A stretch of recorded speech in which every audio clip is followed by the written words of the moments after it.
వేణుగోపాల్. నాకు 2 అమ్మాయిలు. పెద్ద పాప MBA చేసింది, HR గా దుబాయ్లో జాబ్ చేస్తుంది. సెకండ్ పాప MS US లో చేస్తుంది. మేము బిజినెస్, మా సార్ ఆర్మీ రిటైర్డ్. ఇంతే నా పరిచయం. ఈ అవకాశం ఇచ్చినందుకు ప్రత్యేకంగా ధన్యవాదాలు. దీనికి ముఖ్య కారకులైన మా అన్న నరేష్ గారు, P నరేష్ గారు, దానికి తోడు నాది నేనే చెప్పుకుంటున్నా. మేము ముగ్గురం కలిసి ప్రోగ్రామ్ కండక్ట్ చేసాం. మిత్రులందరూ కూడా గ్రూప్ లో సహకరించినందుకు పేరు పేరును ధన్యవాదాలు తెలుసుకుంటున్నాం. ఏమైనా తప్పులు ఉన్నా భావించగలరు, తప్పు ఉన్నా కూడా క్షమించగలరు, ఏమన్నా ఉన్నా కూడా తెలియకుండా మరొకసారి తెలపగలరు. భూదేవి గారు చాలా చక్కగా ఓపికతో చాలా బాగా మాట్లాడారు. నెక్స్ట్ నేను జీజ్యోతి, అక్కడ చదువుకోవడానికి వచ్చిన 8th క్లాస్కు. అదే నా అత్తగారు అయిపోయింది. మా వారు టీచర్ రిటైర్డ్. నాకు 2 అమ్మాయిలు అయితే ఒక పాప చనిపోయింది.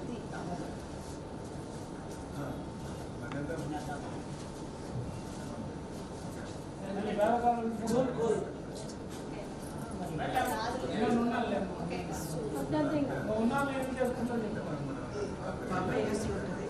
నాకు 2 మనవరాళ్ళు. మేము ఆదిపట్లలో ఉంటాము.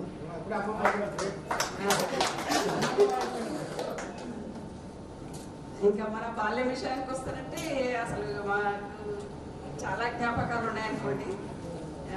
మెయిన్ మాకు బాగా గుర్తుండేదంటే విష్ణువర్ధనరావు సార్ క్లాస్. సార్ క్లాస్లోకి వచ్చిందంటే అందరం సైలెంట్ అయిపోతుంటుంది. ఇక అదైతే బాగా గుర్తుంది. నాకు అసలు మ్యాథ్స్ రాకపోతుండే. సారు కొన్ని చాప్టర్లు అక్కడ వచ్చిన తర్వాత చెప్పినవి నాకు ఇప్పటికీ బాగా గుర్తున్నాయి. నా పిల్లలకు కూడా చెప్పుకోగలిగాను నేను ఆ చాప్టర్స్. ఇప్పటికీ చాలా చాలా గుర్తున్నాయి. సార్ చెప్పిన మ్యాథ్స్ అయితే అసలు నాకు బేస్ లేకుండే. సార్ అంటే ట్యూషన్ కూడా వెళ్ళినాం. అయినా కూడా నాకు చిన్నప్పటి నుంచి ఉండే ఆ చాప్టర్స్ బేసిక్స్ నుంచి ఉన్నటువంటివి అవి రాలేదు నాకు అసలు. నేను కూడా హిందీ HPT చేశాను. స్కూల్లో చెప్పాను నేను. 95 నుంచి 2014 వరకు చెప్పాను నేను. 2000 నుంచి 2014 వరకు 10th బ్యాచెస్కి చెప్పాను నేను. నాకు ఎప్పుడు మక్సుదల్ సారే గుర్తొచ్చేది, హిందీ సార్. ఇంకా సోషల్ సార్ క్లాస్ అంటే మాకు ఇక అన్ని హోంవర్క్లన్నీ వేసుకునేది సార్. మీరు మమ్మల్ని ఏమనకపోయింది సార్ అసలు. మా పని మేము ఏదో వేసుకునేది సార్. ఇన్ని రోజుల వరకు అసలు హెల్తీగా ఉన్నారు. మాకు అదే చాలా సంతోషం. మిమ్మల్ని చూడగలిగాం మేము. ఇంకా Raghava Reddy sir, Janakrishna Reddy sir, Janakirama Reddy sir మాకు చెప్పలేదు కానీ సార్ మా పరిచయం. నాన్న అక్కడ ఉన్నందుకు టీచర్గా నరసింహారెడ్డి సార్ కూడా చూసేవాళ్ళం మేము. మీరందరూ శ్రమ కూర్చి మీ వయసును పక్కన పెట్టి మా ఆహ్వానాన్ని మన్నించి ఇక్కడికి వచ్చినందుకు చాలా చాలా ధన్యవాదాలు సార్. మీకు ఎప్పటికీ మేము మర్చిపోము. మేము జ్ఞాపకానికి చిరస్థాయిగా మా జన్మ ఉన్నంత వరకు గుర్తుపెట్టుకుంటాం మేము. మా విద్యార్థులందరి తరఫు నుంచి మీకు ధన్యవాదాలు. ఇంకా మీ కుటుంబాలు అన్ని, మీ పిల్లలు అందరూ మంచుకుంటామని మనస్ఫూర్తిగా అందరం కోరుకుంటున్నాం. సరే, ధన్యవాదాలు. మా ఫ్రెండ్స్ అందరికీ చూసుకుంటే ఇంకా మాకు అక్కడే నేను అదే ఊరు అత్తగారు ఊరు అయిపోయింది కాబట్టి నాకు మా ఫ్రెండ్స్ కూడా అందరు చుట్టాలు అయిపోయింది నాకు చాలా మంది. ఇంకా వీళ్ళు మాత్రం ఎప్పుడు కలుస్తుంటాం కానీ ఇంకా మిగతా వాళ్ళు కొంచెం తక్కువ పరిచయం నాకు. నరేష్ 10th క్లాస్లో చూస్తారు అంతే, మళ్ళీ ఇప్పుడే చూస్తున్నా. ఊరు నరేష్ చూసిన ఒకసారి, మిగతా వాళ్ళను అప్పుడప్పుడు కనిపించింది కానీ ఇంకా తక్కువ నరకం చూశాను. ఇక అమ్మాయిలు చాలా మటుకు పరిచయమే. ఇక మిగతా వాళ్ళు కొంచెం పరిచయం లేదు. ఓకే, ఇప్పటికి వచ్చినాక పరిచయం అయింది. ఎవరు భూదేవి, ఆ తర్వాత పూరు నరేష్, ఏ నరేష్, వీళ్ళ ద్వారా మనం అందరం కలుసుకోగలిగాము. వీళ్ళందరికీ మనం స్పెషల్ థ్యాంక్స్ చెప్తున్నాం. ఎందుకంటే వీళ్ళు లేకపోతే మనం ఈరోజు అందరం ఒకరికొకరు చూసుకునే వాళ్ళం కాదు. ఆ గ్రూప్ పెట్టి అందరం కలుసుకున్నందుకు మనకు చాలా హ్యాపీగా ఉంది. మన చిన్నప్పటి జ్ఞాపకాలు ఇంకా ఎవరైనా ఉంటే చెప్పొచ్చు. అల్లరి చేష్టలు అవన్నీ మనకి ఇప్పుడు గుర్తు చేసుకుంటే కనుక మళ్ళీ చిన్నప్పటి రోజు మనకు గుర్తుకొస్తాయి.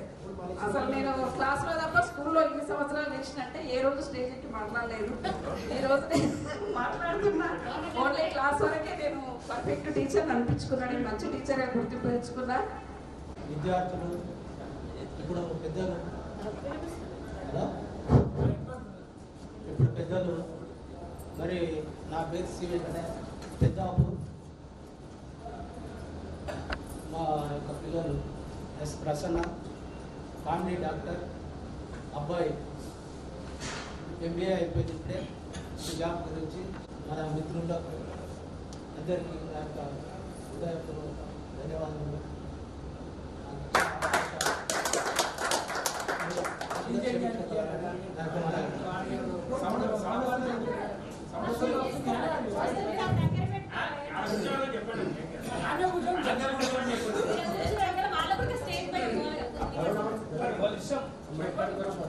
టీచర్స్ పెద్దలందరికీ నమస్కారము.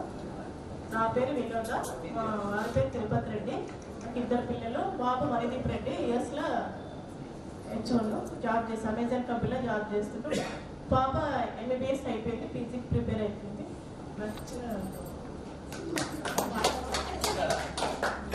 ఎందుకంటే నాకు మాట్లాడే కోరిక చాలా చేతి పైన ఉన్న ఉపాధ్యాయులకు 16 సంవత్సరాల పిల్లలకు కాబట్టి మిత్రులకు పేరున నమస్కారం తెలియజేస్తూ, నేను 4వ తరగతికి రేవెల్లికి చదువుకోవడానికి హాస్టల్కి రావడం జరిగింది. ఆ రోజుల్లో మా అన్న విశ్వనాథ్ రెడ్డి గారు, మా అన్న ప్రభాకర్ రెడ్డి గారు వాళ్ళ ఇంట్లో ఉండి చదువుకుంటుంటే నాకు హాస్టల్ చూపించింది. ఆ రోజు నుంచి నేను రేవెల్లి అంటే నా పుట్టిన ఊరు లెక్క అయిపోయింది. నా ఊర్లోనే గుర్తుపడతారు లేదు కానీ రేవెల్లి అయితే ప్రతి ఒక్కరు గుర్తుపడతారు. ఆ సందర్భంలోనే నేను జడ్పీటీ చెట్టిలో పడిన నా మిత్రుడు రాజేందర్ రెడ్డి ఊరు ఇల్లు తిరిగి దాదాపు 7,000 మెజార్టీ వచ్చే వరకు పక్కల ఉండి నన్ను గెలిపించినాక ఇలాంటి స్నేహితులు కాబట్టి నేనేంటంటే హైదరాబాద్కు నేను 10th అయిపోయిన తర్వాత పోయినా చాలా కష్టపడి చాలా ఉన్నతమైన స్థానానికి వెళ్ళిపోయి మళ్ళీ కేసీఆర్ కొద్దిగా డౌన్ అయినా నేను ఒక శైల ఏదో సాధించాలనుకున్న శైలి నాకు కేసీఆర్ వచ్చిన తర్వాత బాగా ఎక్కువబెట్టాడు. కాబట్టి ఆ రోజుల్లో కూడా చిన్నరాజు నాకు ధైర్యం చెప్పి చిచ్చా ఇట్లా ఉండాలి, మనం ఇప్పుడే కోల్పోకూడదు, ఈ సందర్భంలో మనం కట్టి ఉంటేనే పైకి రాగలదని చెప్పి నాకు ధైర్యం ఇచ్చిన స్నేహితుడు చిన్నరాజు.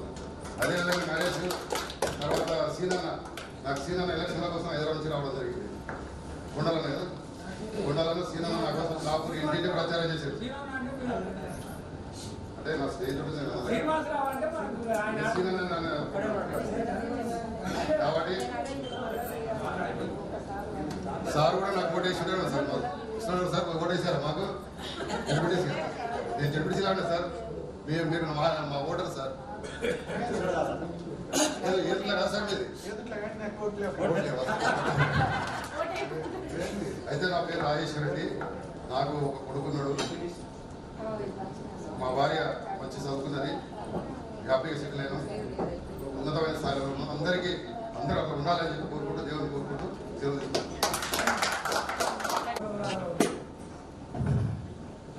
గౌరవనీయులను మన ఉపాధ్యాయులు, మరి ఇప్పుడు వాళ్ళే పూజనీయులే పెద్దలు.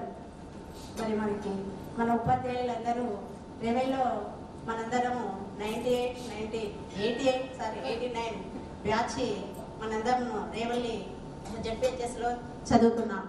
మరియు ఈ ఉపాధ్యాయులందరూ మనకెంతో మంచిగా విద్యా విధానంలో మరి క్రమశిక్షణలో చాలా మంచిగా చెప్పి మరి మన శిష్యులు కూడా చాలా మంచిగా మన స్కూల్లో చదివి మనకి మంచి పేరు రావాలి, మరి వాళ్ళ భవిష్యత్తు కూడా మంచిగా ఉండాలని మనకెంతో ప్రోత్సహించి మనకి ఎన్నో విధాలుగా కృషి చేసి మరియు ఎవరు వెనుకబడ్డా కూడా చదవడానికి ఆసక్తి లేకున్నా కూడా వారికి మంచిగా చదువుకునే విధంగా మరి మనం ఒక ఉపాధ్యాయులు అనే భావకంగా కాకుండా మనకు వాళ్ళ ఫ్యామిలీ పిల్లల్లాగా మరి మనం కూడా వాళ్ళ ఫ్యామిలీ మెంబర్స్ లాగా చూసి మనకు చెప్పి మనకు ఎన్నో విధాలుగా సహకరించారు. కానీ మనలో కొంతమంది ఈరోజు మంచిగా ముందు పైకి ముందంజలో వెళ్ళిన వాళ్ళు ఉన్నారు. మన దాంట్లో కూడా చాలా మంది మంచిగా చదువుకొని వాళ్ళు ఆర్థికంగా ఎదిగి మరి వాళ్ళ ఒక ఫ్యామిలీలో మనం మంచిగా చదువుకున్నాము అంటే మన పిల్లలు కూడా వాళ్ళని కూడా మనం ప్రోత్సహిస్తాం.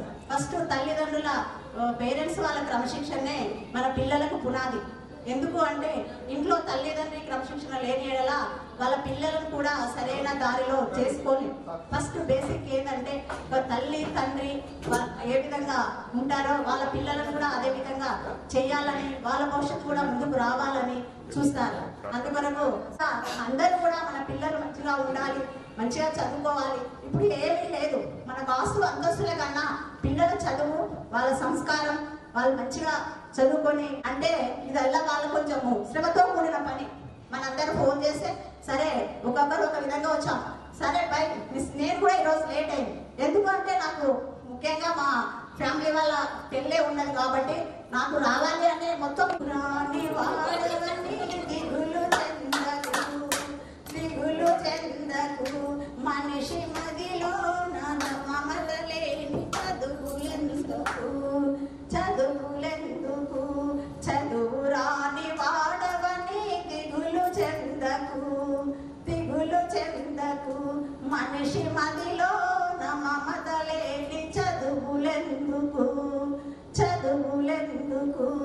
మంచి వంటి మల్లె వంటి జీవించలేని ప్రణకి రాని బ్రతుకులెందుకు మంచి వంటి మల్లె వంటి జీవించలేని ప్రణకి రాని బ్రతుకులెందుకు చదువు రాని వాడవని దిగులు చెందకు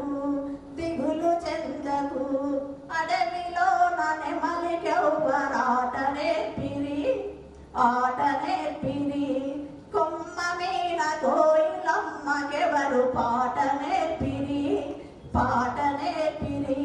ఏ చదువు వల్ల లేగదూడ అరుచుచుండెను అంబాని అరుచుచుండెను చదువు రాని వాడవని దిగులు చెందకు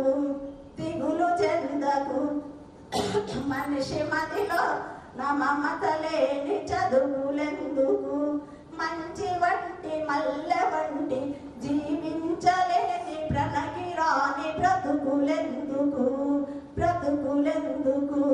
ఏ మెరుగని చంటి పాప ఏడ్చుచుండెను అమ్మాని ఏడ్చుచుండెను ఏ చదువు వల్ల చేప పిల్ల ఈదగలిగెను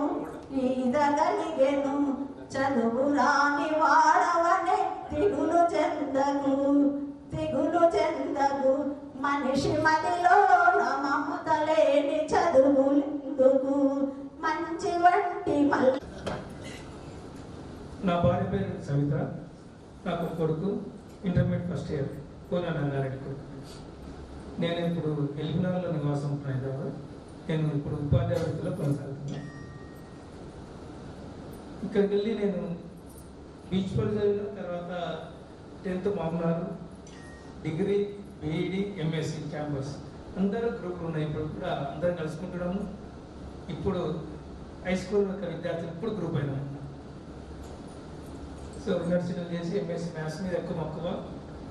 నేను ఇక్కడ వచ్చినప్పుడు అదే ఇంబడే విశ్వాసాలు వచ్చింది ఒకటేసారి 1 year తర్వాత వెళ్ళిపోతే బాధపడ్డారు. ఆ మ్యాథ్స్ పిచ్చి చెప్తుండే, ఎందుకంటే మ్యాథ్స్ అక్కడ లేకపోతుంది. లెవెల్ హిస్టరీ సార్ అంటే క్లాస్ అయిపోయింది, అక్కడ జరిగింది. తర్వాత మ్యాథ్స్ మీద ఇంట్రెస్ట్తో నేను ఎంఎస్సి మ్యాథమెటిక్స్ చేసిన. అయితే ఈ విధంగా కలుసుకోవడము చాలా సంతోషకరం. అయితే ఇది యాక్చువల్గా డిసైడ్ కాకుండా ఉంటే ఉదయంతో మనం మాట్లాడ జరిగింది. మనం చదువుకున్న పాఠశాలలో రేవెన్యూ జరిగితే మనకు చాలా అనుభూతి ఉంటుండే. చెట్ల కింద మనం కూర్చొని చదువుతుంటే 6th క్లాస్లో తుమ్మ చెట్టు కింద కూర్చున్నాం. మన పాఠశాల ముందు ఒక ఇండియా మ్యాప్ ఉండే, దాంట్లో గడ్డి ఉంటుండే, ప్రేరు లేకుండా మనం చదువుతుంటే ఇవన్నీ చేస్తుంటే ఇవన్నీ కూడా ఇవన్నీ గుర్తుంటే సరే. ఎనీవో ఫస్ట్ కలవడం జరిగింది. కలవడం ఇంపార్టెంట్.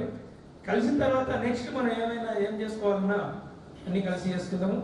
ఇంకోటి మనకు కొద్దిగా బాధాకరం ఏంటంటే, నాకు పర్సనల్గా మా అమ్మ 20 years చనిపోయింది.